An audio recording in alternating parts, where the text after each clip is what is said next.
said he's taking his family on a road trip to visit the amazing theme park called Hollywood, which was filmed at Magic Mountain. Revolution and Colossus was prominently featured in the film. And Bruce Bender calls I say real. 2.75 million guests came to the date in 1983, and Six Flags was looking for more. They had invested $23 million in capital over the 4 years in the park, and were looking for a big 1984. As Richard Miller mentioned to the park, the Summer Olympics in Los Angeles was going to flood the city with tourists, and they wanted to capitalize on the opportunity.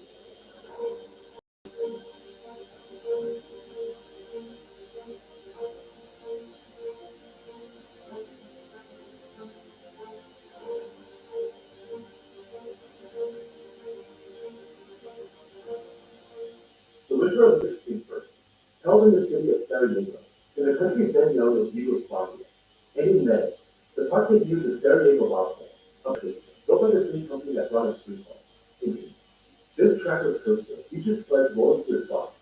There was also a new multimedia show at the Magic Moments Theater called The Spirit of the Olympics. They had their new attraction. Now they just needed to get. Early on in the year, there was concern across the entire Southern California and Union that Olympic tourists would not be interested in visiting the park. And to make it worse, the present city would make their normal local patrons wouldn't stay home due to the traffic. Magic Mountain extended their hours to midnight during the Olympic Games and tried to appeal to guests by pointing out that they were the only park in Los Angeles that was far away from the Olympic promotion. As the summer progressed, the campaign changed. If you've been thinking about bringing your family to Six Flags Magic Mountain, there's no time like the present, because the Olympic crowds just haven't shown. But Alabama can be your game. Smaller crowds need shorter lines. There were reports that Colossus' line, normally at least 90 minutes, was down to less than 15. When the dust settled, Magic Mountain attendance plunged more than 3%, with Disneyland suffering a 20% loss. For the first time in 50 years, you could walk into the chicken dinner restaurant in Australia and be seated right away. The park saw their attendance rebound immediately after, and Magic Mountain threw a successful Haunted Mountain event for Halloween. 1984 also saw the important Six Flags acquisition of Marriott Great America in Derby, Illinois, which gave them the rights to the Looney Tunes character. The first time since its opening year of 1971, Looney Tunes would dominate Magic Mountain. Children's World would be transformed over the winter, and in May 1985, Bugs Bunny World opened up. The new land cost nearly $500,000, equipped with 14 rides, some new and some rebuilt, including the Rabbit-Cadabra Magic Show, spanning over 6 acres of land near the front of the park. When the kids got bored with Bugs Bunny World, there was a new show that year, exploding in popularity, the Chinese Acrobat. But on the other end of this wholesome family fun was the dark side, and unfortunately, it would dominate the narrative about the park.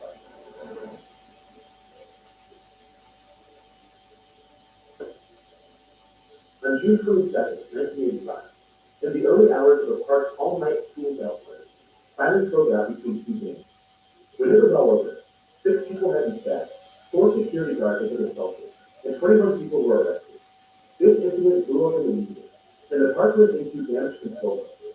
They downplayed the frequency of violence in the park, and vowed to increase their security measures, including better fencing around the perimeter of the park, more lighting, and looking for potential gang members coming into the park. This effort would not come without controversy down the line, but the park would not only be known as a hotbed for gang violence, as that would make people steer clear of the park. Their all-night party in September included more strict security measures, and there were no issues, but they weren't rid of gang violence. 20 people were arrested following spring, with members of the Crips and the Bloods passing the park. Richard Miller was stepped down as vice president and general manager, replaced by Joseph Shilaki in April of 1986. At the same time, the Sarajevo Bobsled was being packed up and sent off as soon as they arrived, and a brand new coaster was going up in its place.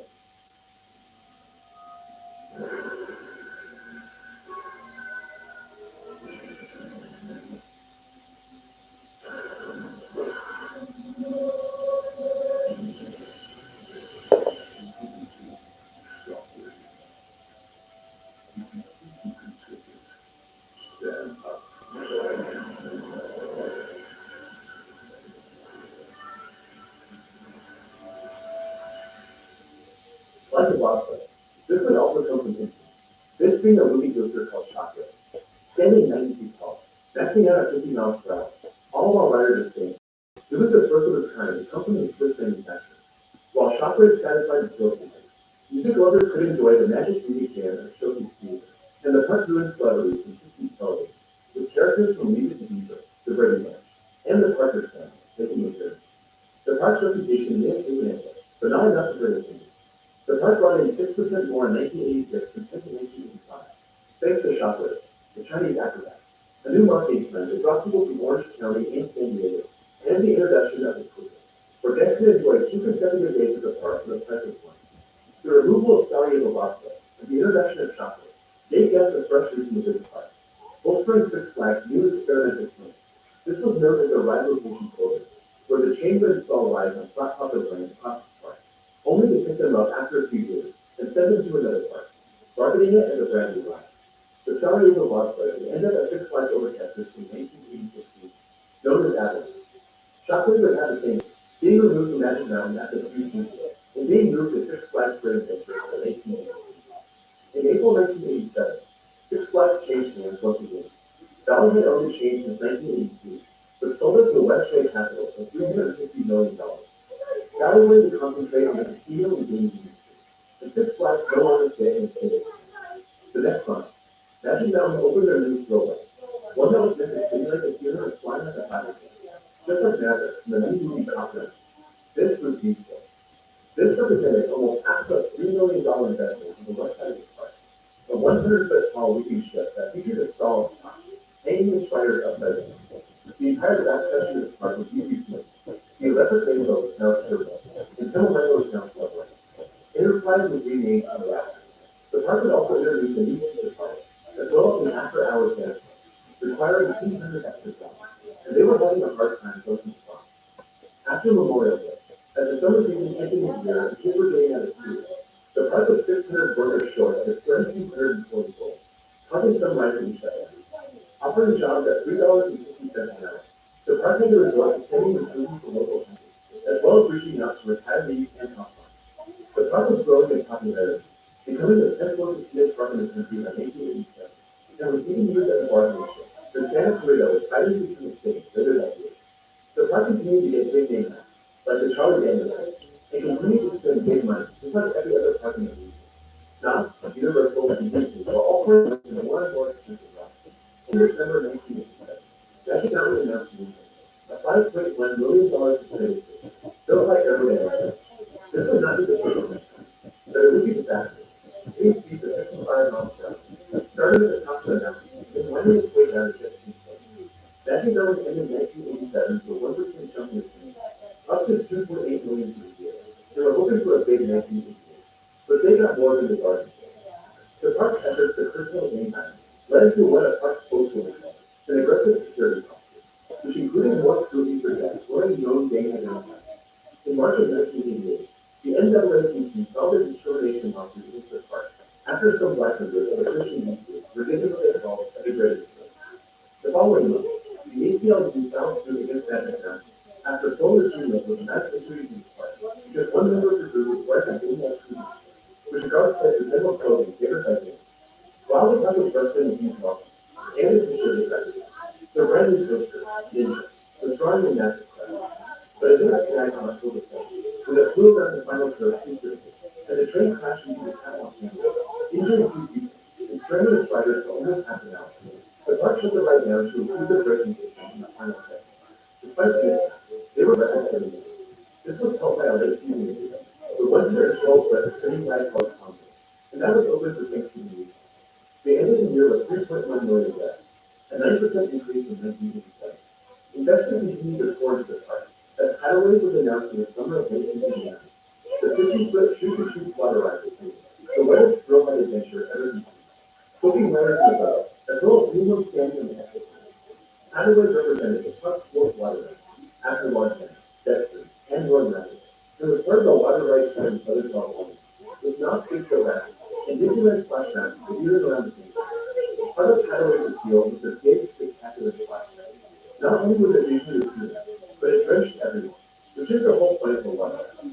1989 was seen as the last Buster schooling in the summer for Southern California Park, with Magic Mountain announcing steady attendance for the year, welcoming in new musical acts to the park, like Paula Abdul, as well as Monster Truck Madness, the weekend in May. Rumors surfaced later in the year that Paramount Communications were interested in buying the park. Officials from Six Flags did not comment, but Paramount sources indicated that there was interest, but any kind of deal fell through. Six Flags was hang on to Magic Mountain into the 1990s, a decade that Wizard fell apart further into the top, and it all began with a brand new team. Unlike anything the park has ever seen up to this point.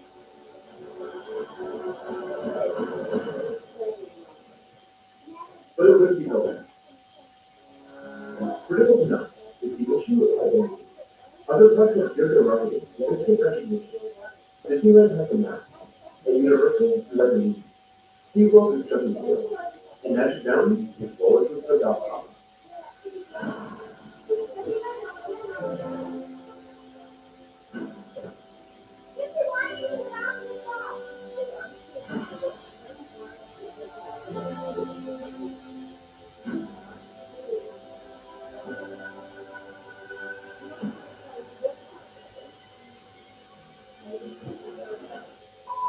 By the dawn of the 1990s, roller coasters were becoming bigger and faster at a rate that had never been seen before.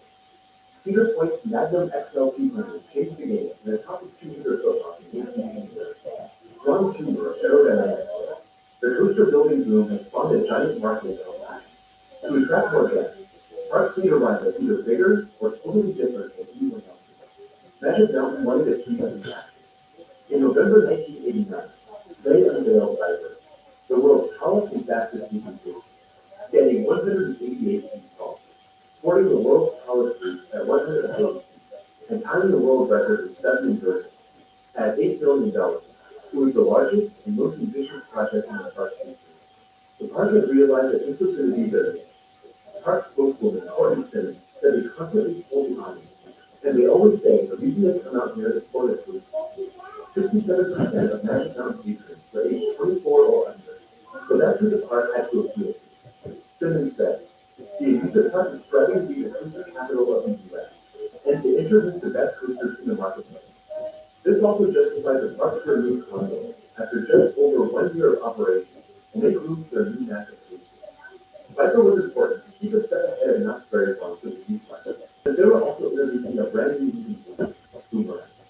Despite a February protest over the park's use of non-union labor in Viper, it opened on Friday, causing an early morning traffic jam near the Magic Mountain Parkway exit on the morning of April 7th. As popular as the ride was, it wasn't without its problems. It was stopped on the mid-course break several times in the opening week, and after the first full week, maintenance sounds from recreates and machines decided to replace the whole thing, closing the ride for a week. The kinks were worked out, and Viper was full steam ahead, giving nearly 3 million rides in its first year. The Ace Hall convention was held at Magic Mountain, with the enthusiasts touting the park's big four: Revolution, Colossus, Ninja, and now Viper. Attendance at the nation's theme parks rose just 1.6% in 1989, but among those who added a new coaster, attendance rose 8.5%. Magic Mountain knew this, and they saw their investment pay off by the end of 1990. Despite a whole host of factors working against them, gas prices were higher than normal, an economic recession was on the horizon, and tourism was flooding. Magic Mountain was one of the few Southern California attractions with the increase in attendance, up 10% from 1989 by the mid-summer. Despite out-of-state tourism being low, Magic Mountain benefited from 80% of their customers being local. Viper was a big draw, but the park wasn't about to be one dimensional. 1990 also brought a new show, including one featuring the hot new Foxter, The Simpsons, a show celebrating Bugs Bunny's 50th birthday, and new musical acts, Tommy Page, The Cover Girls, and Sweet Sensation, introducing a $3 charge for TV comedy. With more attractions and investments in higher prices in general, with admission hitting $23 for adults in 1990, second to only Disneyland in the region. New coasters made big money, and Magic Mountain wanted to keep that gravy train rolling along. They had seen how Viper was helping the park thrive, while other parks were suffering in the current economic environment, ending the year up 3%, while Disneyland was down 3%, SeaWorld was down 8%, and Universal Studios was down 9%. Boomerang helped Knott's Berry Farm. Magic Mountain didn't want to waste any time introducing next day. In the winter of 1990, work started on a new wooden coaster in the back of the park, on the old plot of Sarajevo bobsled and shockwave. This was Cyclone.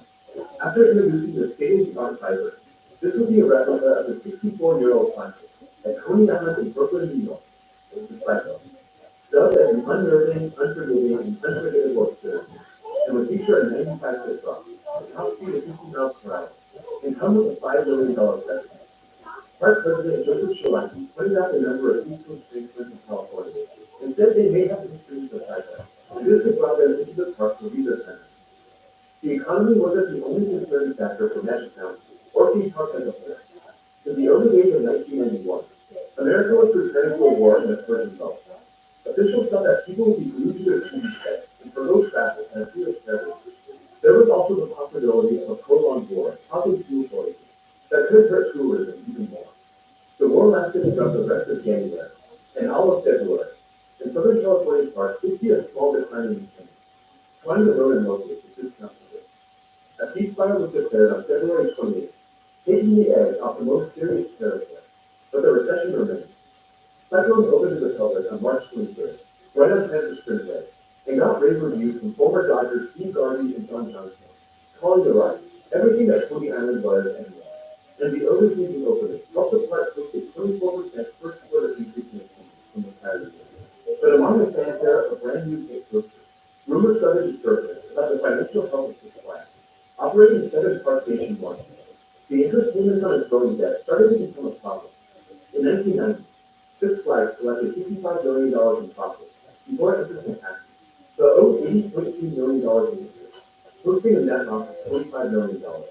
By the end of 1990, Six Flags' total debt outweighed its total assets. It had a negative net worth of $127 million. The possibility of selling out some parks was also considered. In the end, Time Warner and 2 other investors offered $700 million to acquire Six Flags. Time Warner already owned a 20% stake, and this move increased their ownership significantly.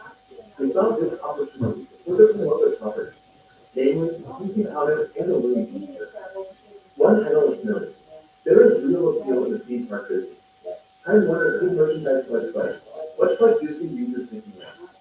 In addition to opening a new coaster, Magic Mountain has something for everyone on their 20th anniversary. They continue to book major music acts, including Tennessee, CNC Music Factory, Vanilla Ice, and Rocky Mountain. Also welcoming in the Nintendo, Happy Friends, and a Nintendo competition in entertainment. Despite all the factors working against it, all of this investment that Magic Mountain break about evening attendance at the end of the year, while other parks suffer. Disney CEO Wendell Eisner was even on the record calling Disneyland attendance trouble, posting a 10% decline. But neither Disneyland nor Knott's had a new attraction in 1981. Magic Mountain was going to keep the recipe for success and become the first park in history to open a coaster 3 years in a row, announcing Flashback, an infinite space dive. This was advertised as a new coaster, but it wasn't. The same ride rotation program that saw the relocations of Stereo Outlet and Shockwave had now brought Magic Mountain their first portable coaster. Flashback was once known as Detour, just like their leading show, and started its life at Six Flags Great America in 1885, before finding a new home at Six Flags Over Georgia in 1988. It would find its final landing place at Magic Mountain for the 1992 season, as Six Flags phased its program out after 1993. Still billed as a new coaster, and with the general public none the wiser, Flashback opened to a great reception in April. The park threw a baby shower for the new coaster, passing out bubblegum cigars and baby bottles full of jar juice to media members and guests, with Park President Joseph Shawaki comparing the opening to a birth in the sand. The coaster would take its riders up 86 feet, and then plunge them through 6 feet-in vertical 180-degree dives, then to simulate free fall, and then end with a 540-degree upward shield. It would be located between Mystic Lake and Buzz Bunny World, and would be viewed by one outlet, the eighth wonder of the coaster world. I heard this family together, and really friends of the 90s, so I think my family, they wanted to get down to Orange County with the same friends we always go. They get Moab and no means, and then I just went to go to North of Hollywood. I find it Six Flags Magic Mountain, and the whole family came through and I got together with the world's greatest ride, like there was Flashback roller coaster, not to make water, and then kind of shows you the food and fireworks, and suddenly I realized maybe the 90s really are more exciting than the 80s.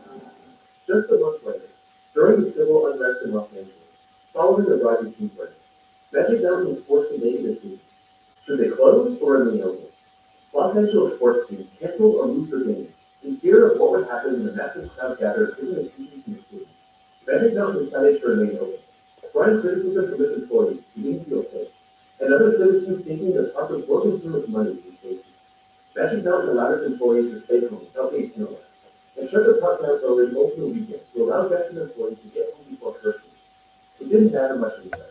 Despite being the first weekend in May, the park was a ghost town.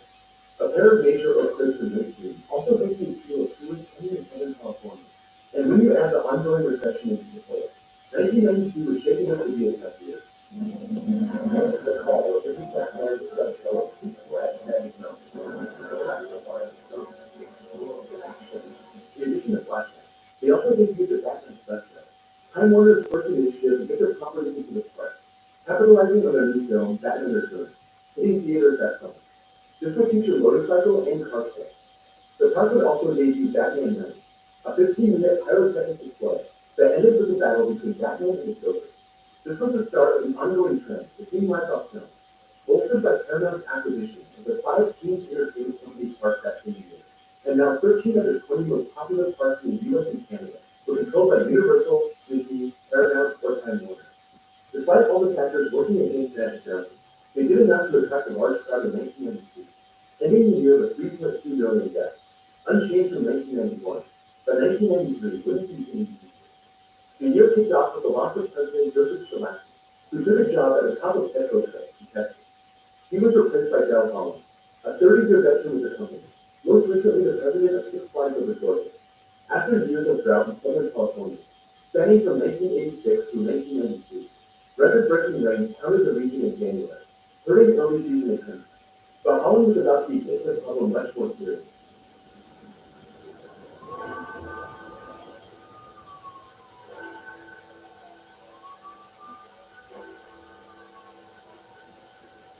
On April 17th, the park had a concert featuring TLC and Paperboy.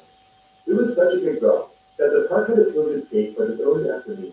Angry guests stormed down Magic Mountain Parkway and attacked employees and customers at Wendy's and Marie Callender's, robbing the cash registers and smashing windows. Inside the park, at full capacity, the after-hours dance club got too crowded, and the park decided to close. People outside the club broke down the door and looted the place, along with other locations in the park. Magic Mountain officials canceled the 9 p.m. concert to the park early, causing more chaos as security and police tried to get everyone to leave the park. The melee caused an estimated $750,000 in damage. After an all-night effort to repair the damage, the park was open the next day, but now with strict security. But while the park could remove the graffiti, repair broken windows, and replace stolen merchandise, the memories wouldn't disappear that easily.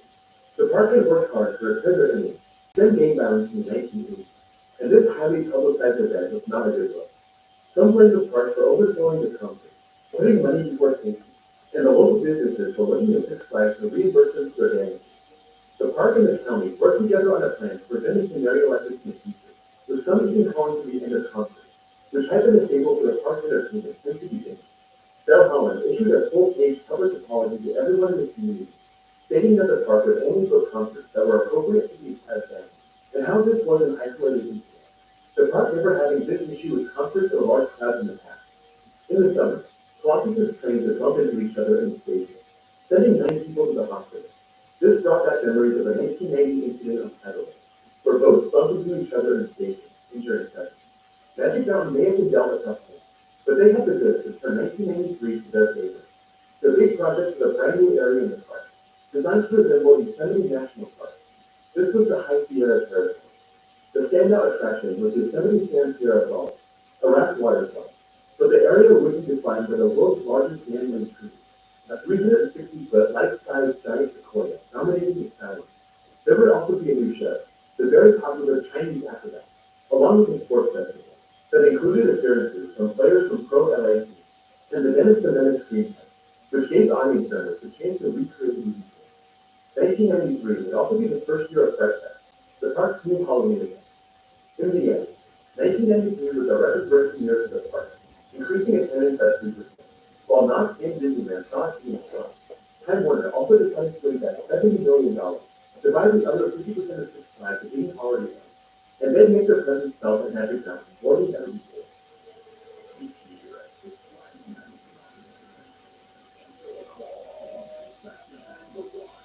In August, the park announced the addition of Batman the Ride for the 1994 season, an inverted coaster by Bollinger and Mabury.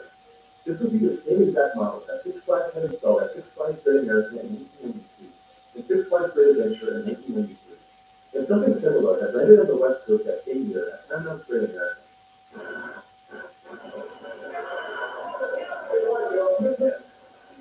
Okay, so there's a California news report.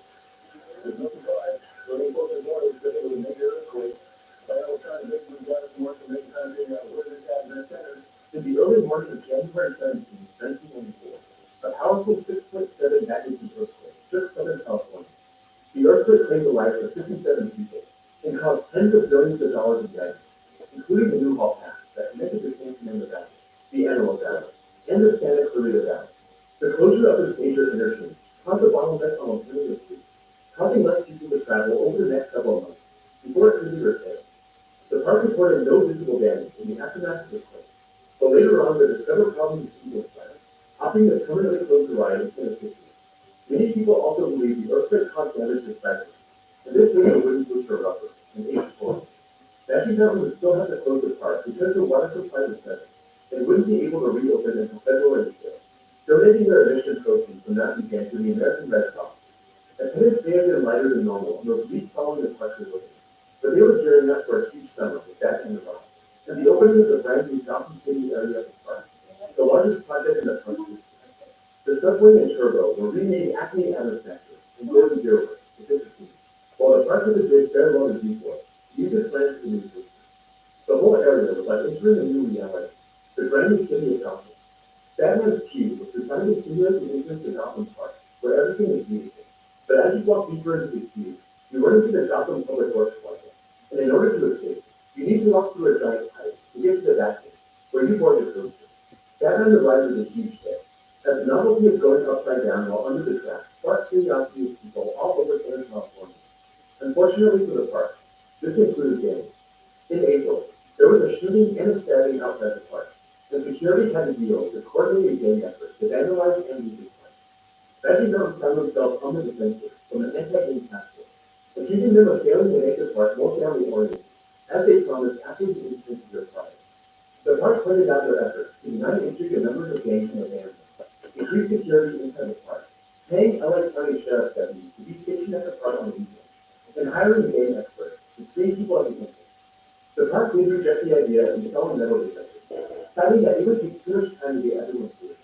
By the end of the summer, a story emerged about Six Flags plans to add a new resort adjacent to Magic Mountain. This was revealed to be Hurricane Harbor, a 22-acre water park with a separate admission. Six Flags was hoping to make Magic Mountain into a two-day attraction, and the complex would now be known as Six Flags California. Hurricane Harbor is expected to bring in as much as $45 million a year and add 250 jobs. This was not a brand new idea. It had been on the drawing board for 10 years, but park officials said the earthquake inspired them to give the project a green light. There was some apprehension about an investment this big leading up to 1994, but management figured if the park could succeed under great adversity, it could do even better in most other years. Indeed, despite its problems, 1994 was yet another record-breaking year in Magic Mountain. While Disneyland posted a 10% decline in attendance, Magic Mountain managed to increase its 1993 numbers by 6%, up to 3.5 million guests. The park also claimed a new world record, bringing $15 million to its provider in 1994, including running Cyclone backwards for the first time during a cycle. As the calendar turned to 1995, more details emerged about Hurricane Harbor. The price tag was set at $35 million. Kyle Stiff was hired as manager of operations, taken from Six Flags Waterworld in Houston, Texas. The park would be themed to a storm-ravaged island, with a smoking volcano at the park center. Time Warner had pumped $40 million into the park over the prior 3 years. But by April, rumors surfaced that the company may be trying to sell half its 56 Flags to help pay off some of its debt. The deal was struck quickly, as 51% was sold to Boston Ventures, an investment group, pulling in $200 million in cash and unloading $800 million in debt. Time Warner continued to operate the park with its 49% stake, allowing the park to keep its movie themes and Batman attractions. In fact, the Batman Stunt Show was even updated in 1995 to coincide with the release of Batman's Brothers, where Batman and Robin saved Gotham City from the river's tiny steam drain. Hurricane Harbor opened on June 16th, with balloon arches, Bugs Bunny, and a band, but a storm forced the park to close at 2 p.m. Despite quite literally raining on Hurricane Harbor's parade, they had a successful opening weekend. By the end of summer, Magic Mountain reported record summer attendance in the third straight year, up 7% from 1994. The hope to bring guests out for 2 days seemed to be working, as we drew more people from outside markets buying a ticket for Magic Mountain one day, and a ticket for Frozen Harbor another day. There were some concerns that people would not want to come out to dusty old Santa Clarita as a multi-day tourist destination, but that appears to be exactly what happened, as nearby hotels enjoyed 98% capacity during the summer. Magic Mountain was hoping to capitalize on the bay's expansion effort with a roller coaster unlike anything that had ever been built.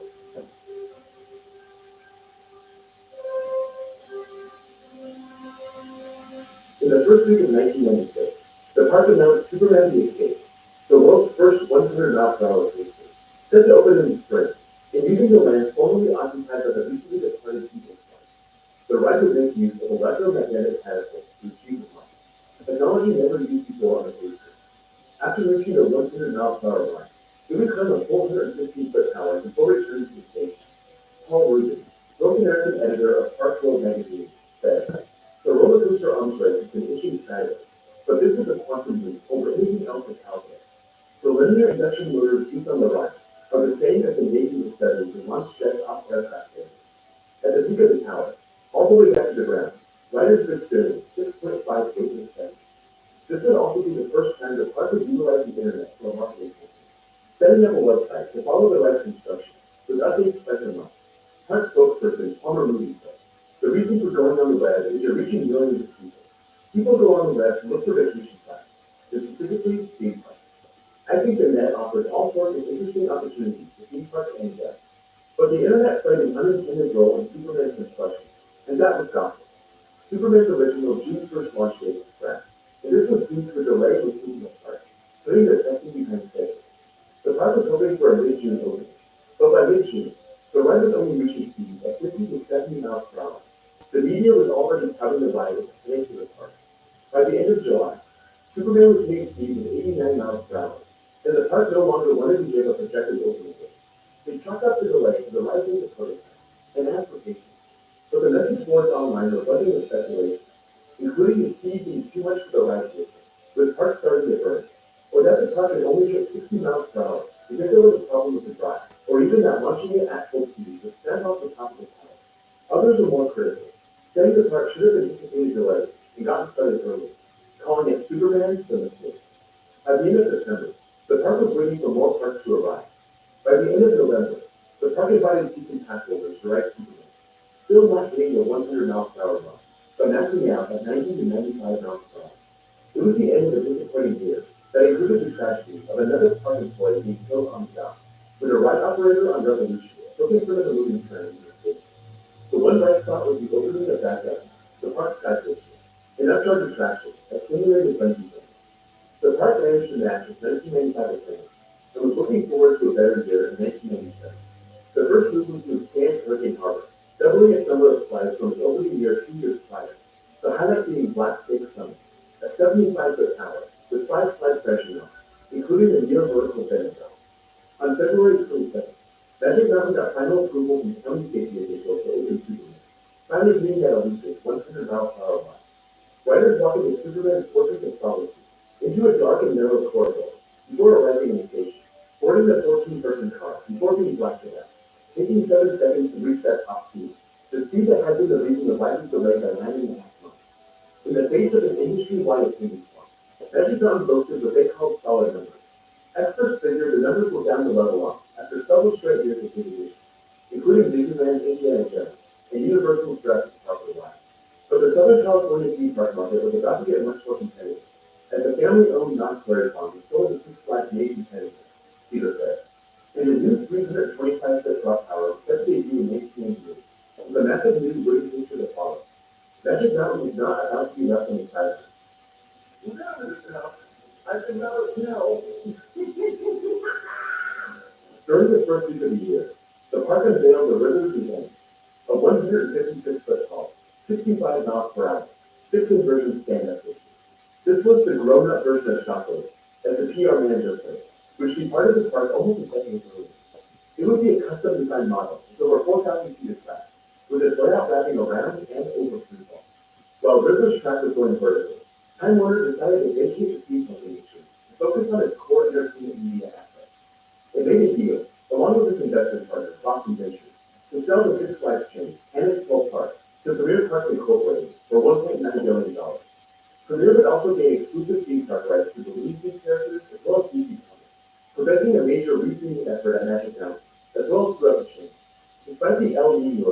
Heavy rain on California throughout the winter of 1998. Rivers and bends were able to open on time, giving the media their preview on April 1st, and opening to the public on April 4th, just in time for spring break. Magic Mountain posted a 10% attendance increase over spring break 1997. For the kids, the International Acrobatic Circus would make its US debut, and Looney Tunes Nights would bring a parade and a fireworks show. But it was far from a party in 98. A shooting in the parking lot left one minor dead in April. 11 people were arrested for fighting inside the park, with some reports of shots fired inside the park. The conversation about the park security and image was continued, with victims flying around, like six staff Magic Mountain, as well as traffic jams. And by October, the park announced that it would be installing metal detectors. This was a measure rejected by the park 4 years earlier, but recent events, combined with Premier Park's use of metal detectors at Homewood Park, finally pushed Magic Mountain to do it, becoming the first Southern California park to employ them full-time. By the end of the year, despite the success of Burgers and Games, Magic Mountain posted a 9% drop in attendance, mainly due to El Nino washing out the early part of the year. Magic Mountain's big plans for 1999 revolved around Bugs Bunny World, expanding the area with 16 new rides and attractions, including a brand new EMS Final System, Canyon Blaster. This was enough for the park to boost its attendance in 1998 by 4%. Drawing in families interested in taking their kids to the new and improved Bugs Bunny World, and having good weather in contrast to 1998 El Nino washout. The future of the park was bright. Premier Parks indicated that they wanted to invest a lot of money into Magic Mountain, seeing even more potential in the park. And this was boosted by the news that New Holland Farms, the original builders of the park, was planning a 400-acre addition around the park. This would turn Magic Mountain into a true resort, with a retail and entertainment complex, along with hotels. The project was slated to be 4 times the size of the park itself, and put Magic Mountain on the truest level of Disney and Universal, considering Disney was building California Adventure and Downtown Disney to be opened in 2001, and Universal's already successful theme park. In late 1998, rumors started surfacing about a new coaster for the park, and not just any coaster, a true record breaker. In April 1999, Blue Steel Beam, an orange version of track, started appearing in the park's background. All the park had to say was, "It's just stuff that's sitting here only from year 2000." What was the park so tight-lipped about? 10 years after debuting the Monster Tiger, and after a decade of peppering the park with 7 days of features, Magic Mountain was about to outdo himself once again with yet another record breaker. A giant among coasters.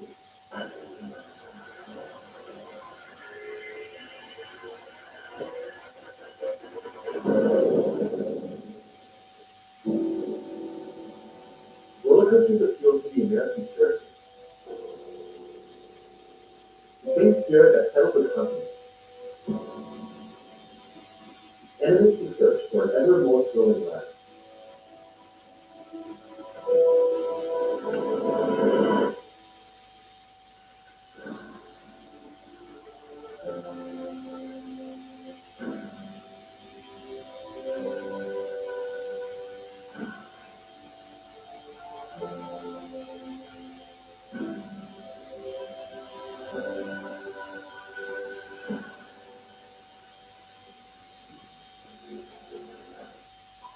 What has big blue pylon, long orange track, goes way up in the air, curves around and comes back down?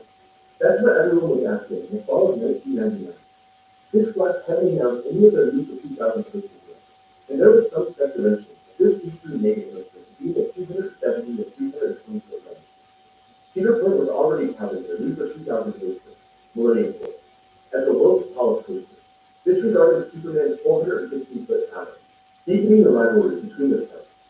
In November, the new coaster was topped off, and the curtains finally dropped. This would be Goliath, featuring a 255-foot drop, and although it wouldn't top Millennium Force, Goliath would be the first big attraction of the new millennium, and claim the record for biggest coaster from Japan's Fujiyama, even if it was just for a few months. The park was hoping Goliath would boost attendance to new record levels, previously set in 1994. Goliath and the Leopards from the biblical account of David versus Goliath, and for Media Day on February 10, 2000, Magic Mountain invited hundreds of people named David from all over the country to come and do their first ride, despite a cold, driving rain. Goliath made its debut to rave reviews. People seemed to notice how smooth the ride was, using polyurethane gear, and how quiet it ran, how fast it was, and most of all, the intense finale. Goliath ends the 585-degree field. exerting pressure on your body more than 4 times the force of gravity. You can't move your head or your arms until it's over. Goliath was the apex of a long string of additions to the park, adding 7 other coasters over the prior decade. But to understand what was coming next, you have to look at the new ownership. Premier Park bought the Six Flags Park from Time Warner in 1898, and they were hyper-aggressive in expanding the number of parks and the number of roller coasters in each park. Canyon Blaster was one of 21 new coasters added to the chain in 1899, and Goliath was one of 21 new coasters added to the chain in 2000. Parks like Six Flags Ohio and Six Flags Holland received 4 coasters each in 2011, and Magic Mountain was about to get a big chunk of that count. In December 2000, Magic Mountain stunned the coaster world by announcing 3 new coasters to open in the spring of 2001. One was Goliath Studios, which had operated at the park from its opening until 1998, when it was put in storage. Previously known as Coaster, and Wild E. Coyote Coaster, and it was rebuilt in the shadow of Goliath. The other 2 were Pusher or Crank Roller Coasters, including Deja Vu, a Vekoma giant inverted boomerang, one of 3 being introduced to the chain in 2001, as well as that, the aerodynamic sports edition coaster, which captured everyone's attention. This would feature a near vertical drop at over 200 feet, with riders getting through across on either side of the track, and would feature a brand new style of track. Always said, we dropped a bombshell that's sure to echo throughout the industry. We've always held our ground as one of the world's best locals, but with Southern California rapidly taking things up, it's the perfect opportunity to elevate our strength and become number one. A chance to redefine the park and stake our claim as the world's one and only extreme park. As Holland mentioned, this was also a good move to take some of the spotlight away from Disney, who was set to open the brand new California Adventure Park in February. 2001 was shaping up to be a great year, to celebrate the park's 30th anniversary. It was amazing park. 2001 started off all right. Goliath Jr. opened in late March, touted as a training ground for young thrill seekers. Girl Shot opened in the Cyclone Bay area of the park, a new swing shop on Charge Line from FNX Boulevard. California Adventure opened up on time, but the crowds weren't showing up. A wet winter didn't help, either did a slowing economy. And by spring break, the whole industry was nervous when the new park was drawing in only half the crowd they were expecting. Tourism was way down nationwide in spring of 2001. But Magic Mountain was telling on duty as we've always been, attracting locals to come by their new, state-of-the-art thrill coaster. As park spokeswoman Amy Reed said, it would have to be one heck of a great impression to keep people away from theater. But with new prototypes comes new problems, and both Deja Vu and Act have been spring openings since then. Deja Vu had a May 24th date slated to capitalize on the loyal crowd, but sudden errors and malfunctions during testing pushed the opening all the way back to the tail end of summer. As enthusiasts watched in waiting, as all 3 of these giant inverted boomerangs missed their target opening for the entire launch time, earning the moniker Deja Vu. The coaster was finally opened to the public 3 months late, on August 25th. Meanwhile, the revolutionary fourth edition coaster X was having problems of its own and extended party on the summer, especially around its turns, while the manufacturers were doing their fine tuning, and everybody was waiting for the ropes to go. The park faced some other unforeseen challenges. On June 2nd, a woman died of an aneurysm while riding the ride. The ride was closed for 3 hours, but reopened the same day. But the state ordered it to be closed for 10 days, while they proposed an investigation. Although the aneurysm had been caused by a pre-existing heart condition, the final report called the line a factor in her death.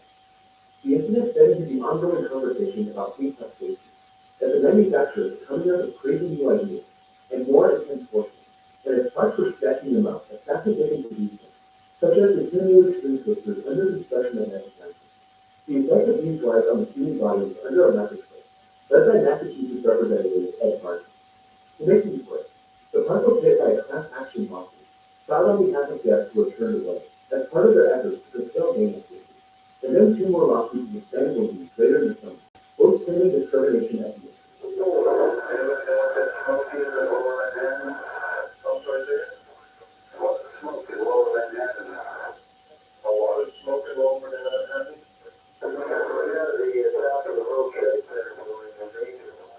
The terrorist attacks of September 11th on New York City and Washington, D.C. shook the country and the world. Magic Mountain, another Southern Friendly Park, never opened their gates on that Tuesday, but reopened the next day. In addition to metal detectors, back checks started becoming the norm as well. Magic Mountain held a teddy bear run starting the following Saturday, where people could bring stuffed animals to be sent to the Salvation Army in New York. And that same day, Hurricane Harbor had to be evacuated after 4 minutes faulty plane made up dynamite running along. The attack did not help the already sluggish tourism industry, making the local market that much more important. The neighborhood of Rotherham was a brand new rock. X opened its headquarters in December and held its grand opening to the public in January. Everyone wanted a piece of this one-of-a-kind experience, spinning 360 degrees on a vertical axis, while traversing elements at 76 miles per hour. It was the wildest coaster on Earth, and as early writers testified, definitely worth the wait. It would receive top new ride honors from popular science magazine, IAPA, Amusement Today, and ThemeParkCritics.com. Park spokesman Andy Diallo said, "The park had never seen a coaster rise in popularity so quickly. No matter what idea you talk about roller coasters, this justifies anything you've ever known about a coaster." Super Bowl MVP Dexter Jackson chose to celebrate, not at Disney, but on X. But behind the fanfare of the even pink and yellow monster, greeting everyone as they approached the park, there was an ugly sight. X's manufacturer, Aerodynamics, had filed for bankruptcy shortly before the ride opened. Six Flags sued them for $5.8 million because of the problems with their prototype. In the early months of 2002, guests would have to wait 4 to 5 hours as X dealt with long periods of downtime and one-train operation. Given Aerodynamics' problems, Reggie Mountain wanted to bring on another company in business and even tried to acquire the design plans for X in exchange for $10,000 and dropping a lawsuit. This offer was rejected. The park shut the coaster down in June because the sea location was not really suitable, and it would remain closed until August. The park was even sued for false advertising, luring people into the extreme park, while X sat closed for weeks, and even months. This included advertising on cocaine, which Coca-Cola claimed was in the process of being removed. Still, in February 2001, while other parts of the chain, like Great Adventure, Overdrive, and World of Adventure, did not add anything new to the property term what was coming. A beating of roller coaster called Spring. This Flags spokesman, Andy Diallo, called it a missing link in the park line. And more importantly, it was a tried and tested model, surely more reliable than last two coasters. As these roller coasters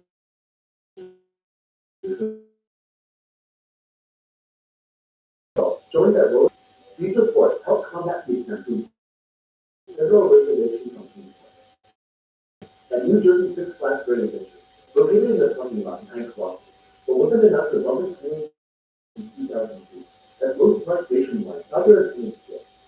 Flashback, which had been closed during the summer, instead of Hurricane Harbor opened normally would reopen in the off-season, but it became its final rise in 2006. The park's original scramble was damaged by an uprooted tree, but the park was able to replace it and Six Flags was affected. Also, in response to the Mountain lawsuit, and still trying to keep the park safe, Magic Mountain announced a contract with the sheriff's department to have their own unit on the premises. A half million dollars. 2012 was a tough year for the park and the chain as a whole. There was nothing new introduced to the park, and a write-up writer was still on screen after entering a restricted zone during morning testing. The ride was shut down, but reopened a few days later. The state ordered the park to shut down Superman over concerns with $2 strength.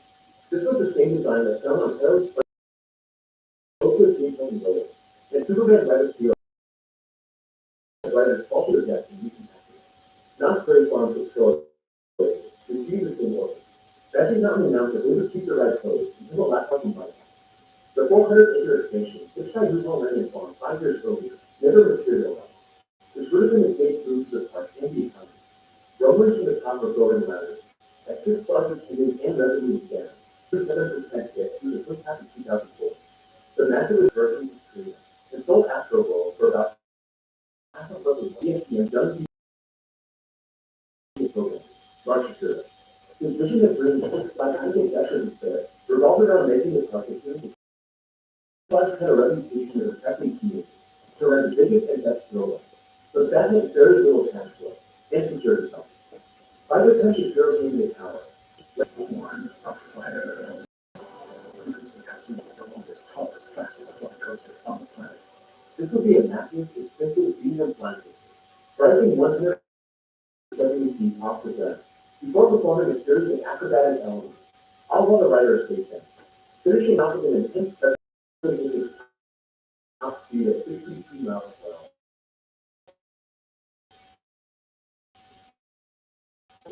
It got great reviews, pushing to overhaul the ticket church and coming to the park and spending their money There were too many Canadians causing problems. In California and over Texas. In turning back to mountains, the Jewish thought that having to keep the earth clientele didn't make a lot of sense. The land that mentioned the park's future will likely downstairs in University. This included a VIP tour, where guests could pay a premium to have a tour guide take them around the park, with immediate access to food and wine. Also, the Justice Food Feast, brunch and club, and name brand restaurants like Cold Stone, Papa John's, and Johnny Rockets, making their reviews. The Plaza Cafe would be converted into a cyber cafe, where guests could use the internet. The Sky Tower would be converted into a museum of the park's history. The Batman Begins Session would be joined by entertainment at the Warner Brothers Studios, along with Baby Bird and the fireworks show. The park invited people to get married on Hot Seat on July 2nd, 2007, and picked 7 couples to take the plunge at 7707. The new approach resulted in the changed Best Guest Satisfaction score since 2002, and although they were still posting lawsuits, attendance was up. Just as things were looking up, an explosion inside a tunnel in the cut off a major artery to the park. This was the same section of the freeway that collapsed during the 1994 Rutgers earthquake, and that caused the same problem. November was the month of Thomas. First, the park announced Thomas to review the spring of 2008. This area adjacent to Bud Friendly World, encouraging families to come back to the park with small children. A few days later, Jake Thomas was named the new park president after Bill Holland decided to retire. Following a 4-year run, recently serving as the president of Six Flags, people enrolled in maintenance and smoking outside of designated areas, as well as profanity, bathing suits, and mindset. The park also announced that X would be closed down for renovation to come back in 2008 as X2, or X to the second power. A $10 million revamp from SNS Global. The trains that had Spectre in the beginning were too heavy for the track, and SNS was ready to install new ones that were 5 tons lighter. The renovations would include a new color scheme, on-ride sound, and a fire exit. Shapiro noted, this was part of about $100 million the park had invested in Max Young to clean up all aspects of the park, and that part of making the park work was taking out reduction. 2007 saw the removal of Cyclone and Flashback, as well as Freddie Grand Prix, to make room for Thomas. In the following year, 4 more riders were added again. Spin Out, Garrett Frisk, Circus Wheel, and Free.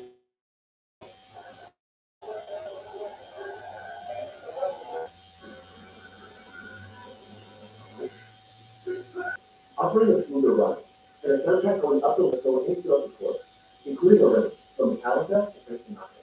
And right before the train dashed into the final range, there was a fireball in the field. The fire wasn't only the park's friend, as the park was pulled apart on the nightly fireworks show due to concerns over brush fire. Later in the year, the park would begin to test the new T-Bot live reservation system, where guests could pay to cut their time in line, package into a new line of revenue. The park and chain in general seem to be on the right track, but not everything is under their control.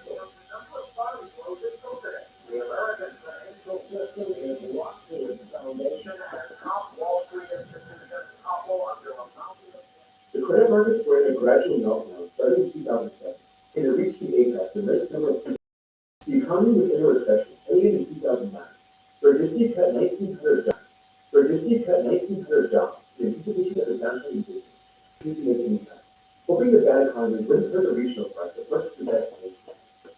Even by April 2009, the Orlando theme parks were feeling the effects of the recession.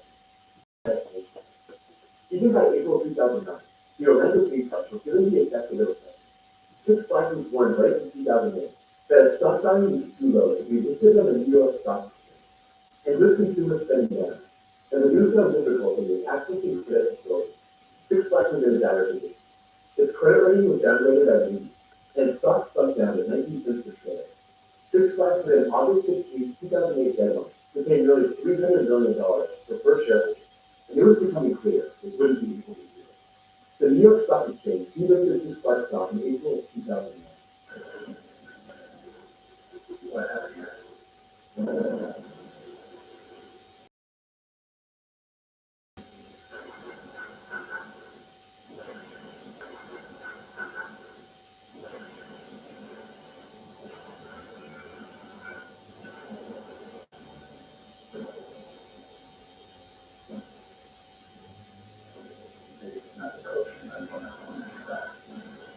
and also moving in the background.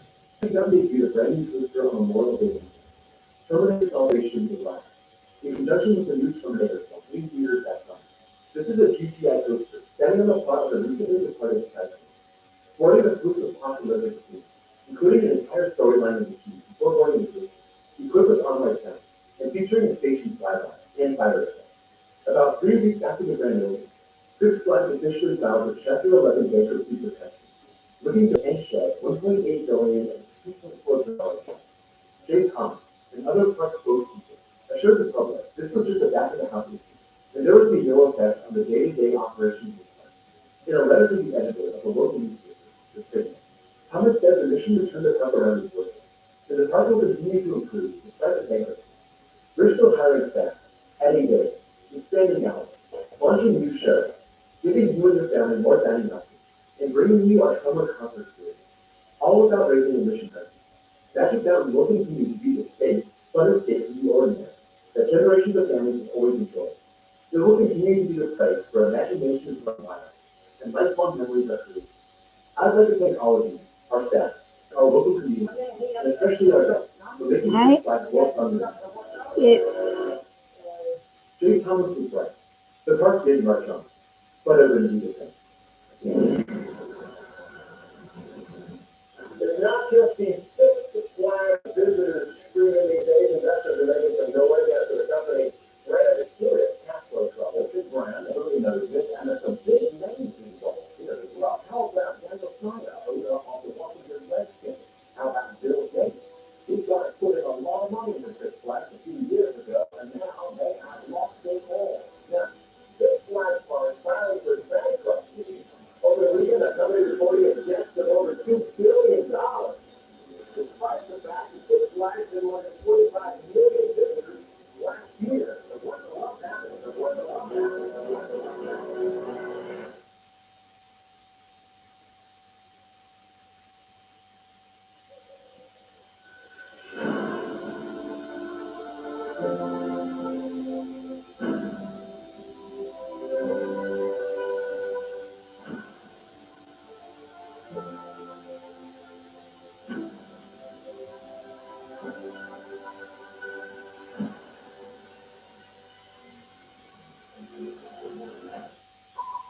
For the last 2 decades, Magic Mountain got to reap the windfall of massive Six Flags investment. From 1990 to 2009, the park introduced 13 coasters.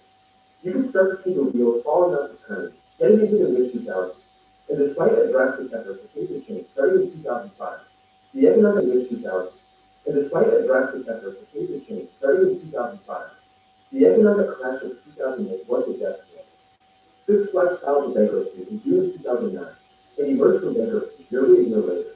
The company started off with $2.7 billion of debt and came under the ordeal with just $1 billion of debt, achieved by turning the ownership of the company over to bondholders, with multiple hedge funds owning its bonds, and investing more than $700 million into the Six Flags Entertainment Corporation. All of the existing shares of stock were wiped out, and Six Flags applied for its newly issued shares in the New York Stock Exchange. Dan Snyder was a key player in trying to save the change before its demise, but he was not part of the reorganized board of directors. With the economy in shambles, Six Flags appealed to investors by saying that people would opt to have more fun foods at home, and that meant trips to the local Six Flags park. But 2009 was still a bad year for the chain, with attendance down 6% and revenue down 11%. The new decade started off with Park President Dave Thomas leaving Magic Mountain for a job in the corporate office in Dallas, replaced by Bonnie Red John from Warner Brothers. But before that, she had worked at Magic Mountain for 22 years, starting off as an entry-level worker in 1985. She also became the first woman to claim the title of President of Magic Mountain. Red John was taking over a park with a questionable future. For so long, it had benefited from the biggest and best coasters in the market, but those $20 million rides, coming on a near-yearly basis, was what got the chain in trouble in the first place. Right at the sheet, you could get a glimpse of the future of Six Flags. In fact, the park was supposed to open a new coaster for the 2010 season. Well, not exactly new. Six Flags lost Six Flags New Orleans after breaking the training in 2005, and within a couple of years, they started taking rides out used at the other parks. Magic Mountain was the lucky winner of the Vekoma Junior Coaster, Roadrunners Express, set to open in the back corner of the park, near Deja Vu. and with the name Mr. Six's Dam Coaster. But construction delays forced the park to push the opening back to 2011. It seems like there was a lot of uncertainty around this future, as by late summer, the park was run with the Mr. Six theme. It would be called Little Flash, to go along with the DCC. And then in the fall, vacant from the ride would not be set next to Winter View. It would be in Bud Funny World, and it would be the site occupied by Yosemite Sam Sierra Falls, marking the end of the raft slide's 17-year run. The location in Bud Funny World would also be the park to go on the Looney Tunes thing, opting for the same Roadrunner Express thing that used at Six Flags New Orleans. Roadrunner was late to the party, noticed in July of 2010, with a sign indicating that it wouldn't reopen until 2011. With Australia's Tower of Terror getting a makeover that same year, that included turning the car around and face backwards. This seemed to be the direction that Magic Mountain was headed also. In October, the park unveiled the feature of Superman. It would now be known as Superman Escape from Krypton. The Great Tower would be painted blue, red, and yellow, and the trains would run backwards. The Lapdog would be replaced with open shoulder trails. The first additions to the park following bankruptcy were a relocated family station and a renovation of the existing station. But there was something else in Magic Mountain's bad occurrence in 2011, and it was something they probably wish had never been unleashed on the public.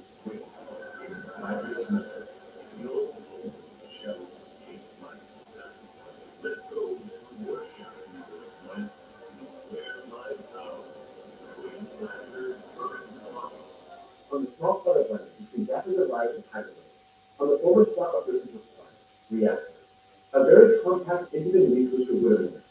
This will be called Green Lantern First Flight.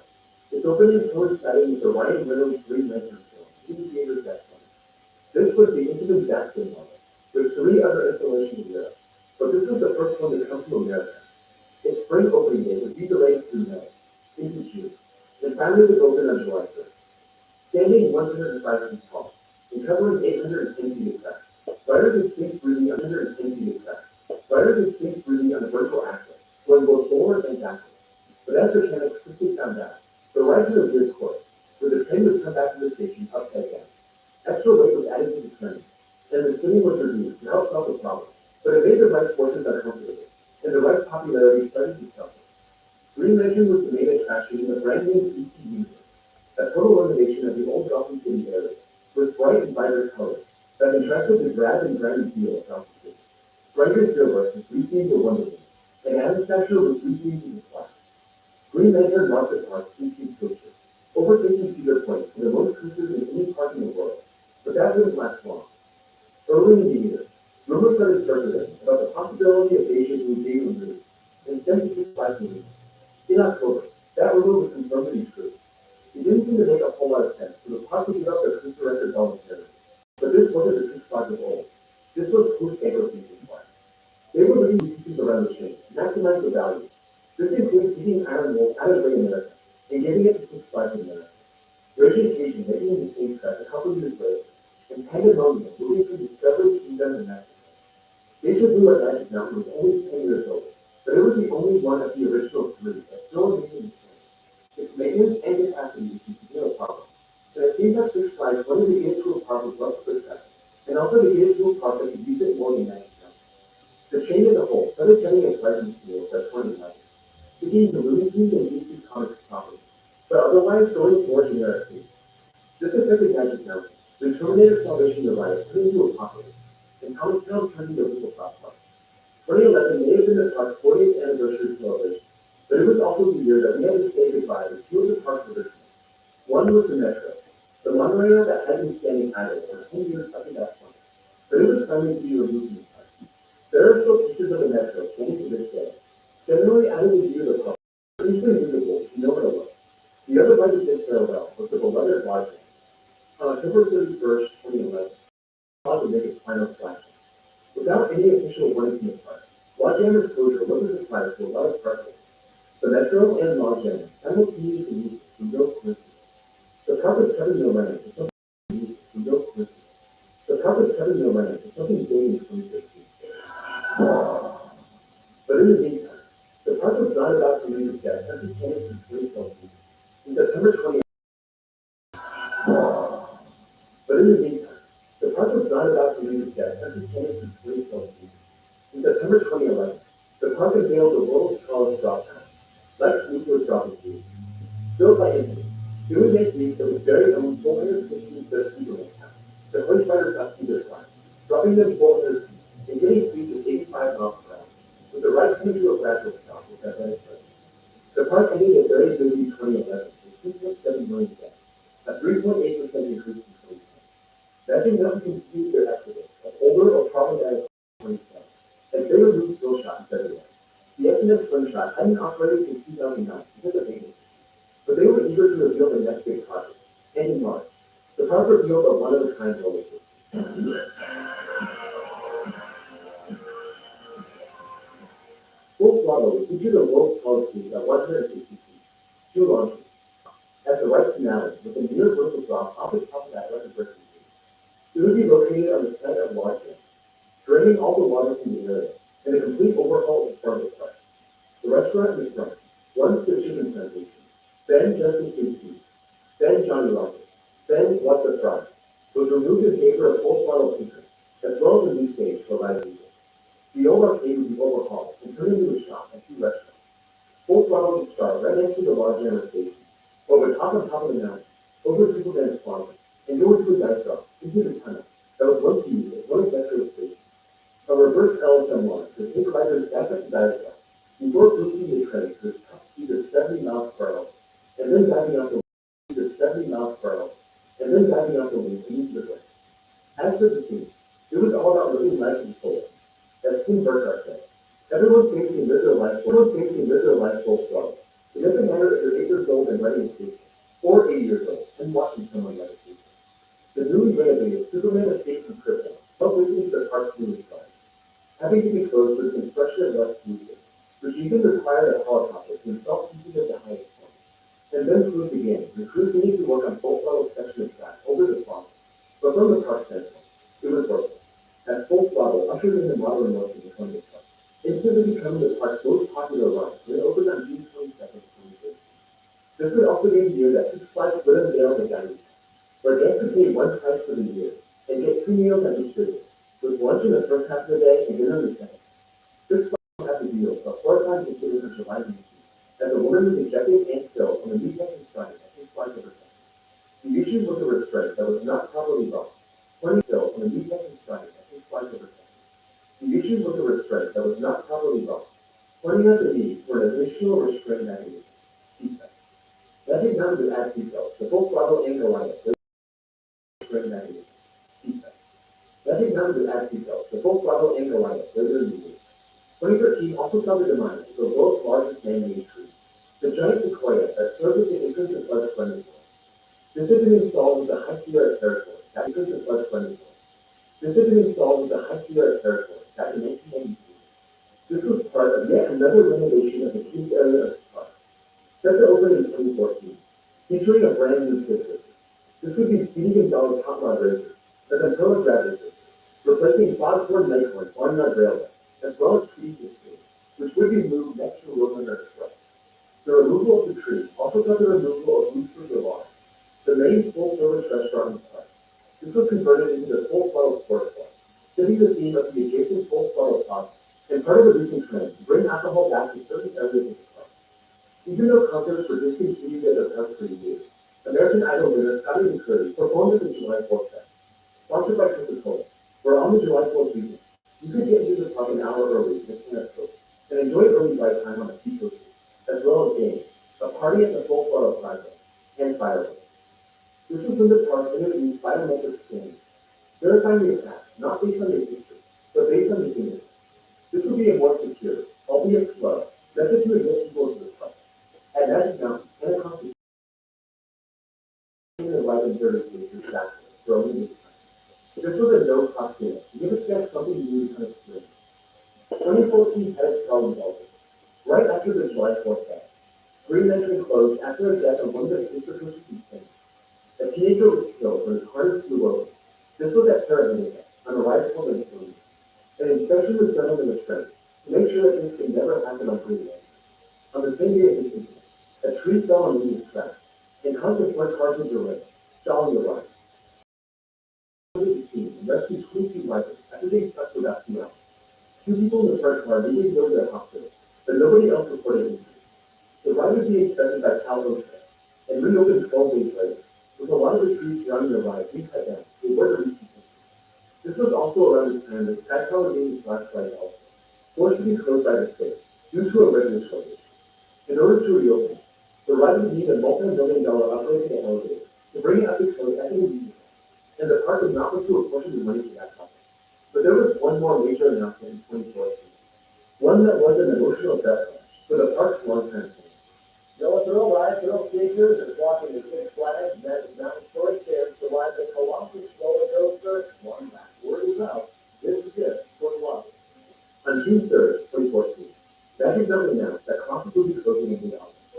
Banners went up around the park, telling people to take advantage of the last chance to ride the Indian wooden roller coaster. Park spokeswoman Steve Carpenter said the park would announce exciting future plans with eventually getting the speculation that Colossus did not actually be removed. It would just be overhauled. By 2014, there was a way only 30 and continuation not actually be removed. It would just be overhauled. By 2014, there was a way only 30 and continuation, unlike anything they've ever seen. Old or rough wooden coasters were getting revived, thanks to a new invention from Rocky Mountain Construction, the IDOX track. It started right after Six Flags came out of bankruptcy, when the chain was looking for inexpensive ways to build flowlights, giving RMC their first project at Six Flags Over Texas and the Texas Giants, redoing the whole layout to include seat belts, sharp air handling, and overlaid trim over a glossy steel track. It was a huge success, and Six Flags employed RMC to overhaul the wrapper at the end of the this one featuring a Missouri. In 2014, RMC did the same thing in the Visa at Six Flags Mexico. Coaster enthusiasts could see the writing on the wall, but the park remained silent about the future of Quantum. 2 weeks before its closure, the park held a 36-hour marathon for 24 hours, 1 hour for every year the ride is surface. Riders who could make it to the entire 26 hours with really gold season passes, good at all Six Flags. The weekend Colossus gave its final ride. The park announced that its plans for the coaster would be released on August 28th. The park did not disappoint.